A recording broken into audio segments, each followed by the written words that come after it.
Graças e paz, queridos, boa noite.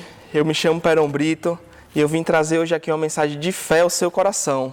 A gente sabe que nesse momento que estamos vivendo, um momento atípico, que eu acho que a maioria de nós nunca viveu, nós temos sido bombardeados por palavras negativas, por situações que realmente vêm para causar um dano para a gente.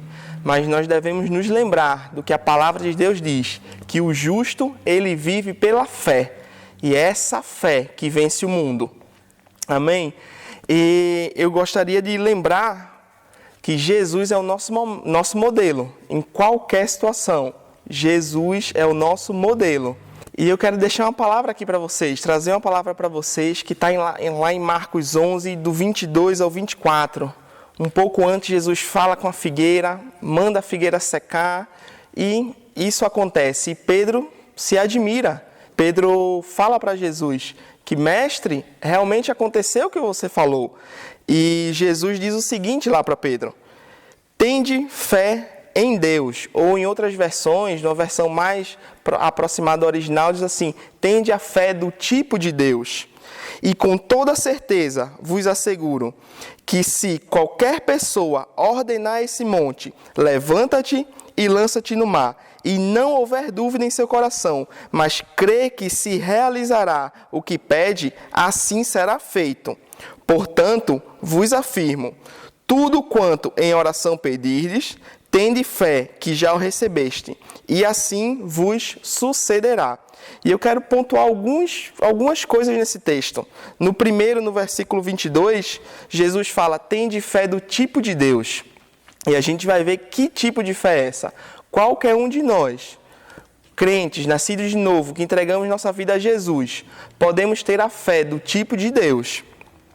E é aquela fé que fala e crê naquilo que fala e vê acontecer aquilo que nós cremos e falamos. Fé do tipo de Deus. Nós cremos com o coração e nós falamos com a nossa boca.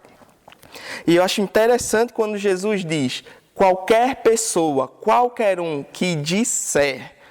Aqui ele não está fazendo acepção, não está dizendo que tem uns escolhidos, que tem uns que são melhores que os outros, não. Todos nós, nascidos de novo, todos nós que entregamos nossa vida a Jesus, todos nós que cremos na palavra de Deus, que é a verdade, nós iremos falar, crendo na palavra, crendo no que ela diz, e veremos os frutos do que nós dizemos. E me chamou a atenção quando fala: se não houver dúvida no seu coração. Quantas vezes eu, você, todos nós ouvimos palavras animadoras, ouvimos palavras com ímpeto, palavras que nós até recebemos aquilo e dizemos: não, é a verdade. Mas no outro dia, quando nós vamos pôr em prática, parece que as coisas não acontecem, parece que não vai acontecer do jeito que nós ouvimos. E parece que aquela pessoa que falou, aquele pregador que falou, ele está no nível a mais e nós estamos lá embaixo, não conseguimos acompanhar, não conseguimos ter o mesmo resultado. E quando Jesus fala que não duvidar no seu coração, me chamou muita atenção. Porque a gente não pode simplesmente ouvir o que uma pessoa diz e replicar aquilo como um papagaio, repetir aquilo, sem que isso esteja fixo no nosso coração. Nós devemos nos lembrar que a palavra de Deus, ela tem que estar no nosso coração. Pois senão nós vamos ficar só repetindo e não vai acontecer nada. A gente fala daquilo que a gente crê, a gente fala daquilo que está no nosso coração. E eu lembro quando Paulo fala lá em Romanos 12, 2, para que nós não devemos nos amoldar a esse mundo, nós devemos renovar a nossa mente. E a nossa mente, muitas vezes, ela pode atrapalhar aquilo que nós cremos. Nós escutamos uma palavra, cremos que aquilo é a verdade, mas nossa mente começa a trazer informações diferentes, começa a dizer o que o mundo, o que as circunstâncias estão falando. E não que as circunstâncias não estejam certas, está acontecendo mesmo, todas essas coisas. Mas a nossa fé, ela tem o poder de transformar as situações. Aquilo que nós falamos com fé tem o poder de transformar nas situações. E por isso, eu acho que encaixa tão bem lá o Salmos 42, eu vou abrir para você. Salmos 42, o versículo 5 e o versículo 11. E veja bem o que o salmista diz: Por que está assim tão abatida, ó minha alma? Por que te angustias dentro de mim? Deposita a tua esperança em Deus, pois ainda o louvarei por seu livramento. Ele é o meu Salvador. E no versículo 11 ele fala novamente: por que estás assim tão triste, ó minha alma? Por que martirizas o meu ser?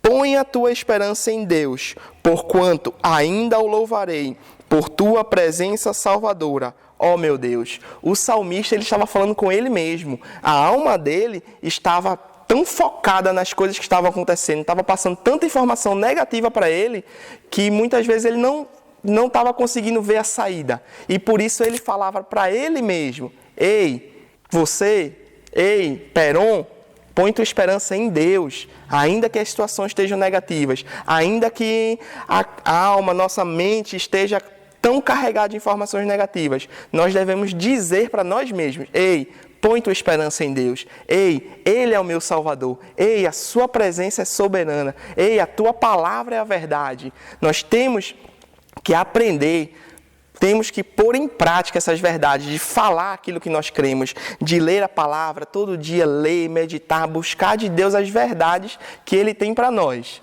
E falar essas verdades. No começo nós vamos falar, pode ser que para nós mesmos venhamos a acreditar, venha que nossa alma venha a entender as verdades da palavra de Deus. Nós precisamos falar e falar e falar a palavra de Deus. Muitas vezes no começo, para que nós mesmos venhamos dizer: não, a palavra é a verdade, meus sentimentos estão abaixo da palavra, as situações estão abaixo da palavra de Deus, a palavra é a verdade. E chegará um ponto que aí sim, nós vamos estar tão cheios dessa palavra, que não mais vamos estar falando para que nós mesmos acreditemos, para que nós mesmos venhamos renovar a nossa mente com a palavra, mas vamos estar falando com fé, com convicção no que a palavra de Deus diz. E as situações vão se dobrar à palavra de Deus. Seja falta, seja doença, seja algum problema de relacionamento, nós devemos buscar o que é que a palavra de Deus diz a esse respeito. E lembrar que o próprio Jesus falou: ei, aquele que disser e não duvidar no seu coração, mas crê que se fará o que diz, assim será com ele. A palavra de Deus é viva, a palavra de Deus é eficaz e ela tem poder quando sai da nossa boca, ela tem poder quando nós cremos no coração e temos que aprender a falar a palavra com fé. Não deixe as circunstâncias lhe parar, não deixe as circunstâncias lhe calar. Saiba de uma coisa: a sua voz tem poder quando você fala aquilo que a palavra de Deus diz. Provérbios diz que no poder da nossa língua temos a morte e a vida, pois devemos escolher a vida da palavra, falar aquilo que a palavra diz. Amém? E pode ser que você esteja escutando essa palavra aí e você não saiba que primeiro passo tomar, seja algo novo que você está escutando. Eu quero dizer uma coisa para você. A palavra de Deus diz que Deus, Ele nos deu uma medida de fé. Quando nós recebemos a Cristo como Senhor das nossas vidas, quando nós fazemos dele Senhor, Ele nos reparte, Ele nos dá uma medida de fé. E Jesus disse: ei, se você tiver fé do tamanho de um grão de mostarda, você dirá e acontecerá. Se você quer aceitar Jesus, se você quer receber essa medida de fé dele, se você quer viver além dos seus problemas, eu te convido a fazer uma oração agora. Repita comigo assim: Senhor Jesus, eu te entrego a minha vida. Eu decido viver a minha vida de acordo com o que o Senhor tem para mim. Eu me arrependo dos meus erros passados, eu me arrependo de tudo que eu possa ter feito que veio a te magoar. E hoje eu decido entregar a minha vida ao Senhor. Faz morada em mim, Jesus. Em nome de Jesus, amém. Querido, a partir desse momento, Jesus está fazendo morada dentro de você. Sua vida não será mais a mesma. E pode ter certeza, se alimente da palavra, fale aquilo que a palavra diz ao seu respeito e você viverá muito acima das circunstâncias. Em nome de Jesus, amém.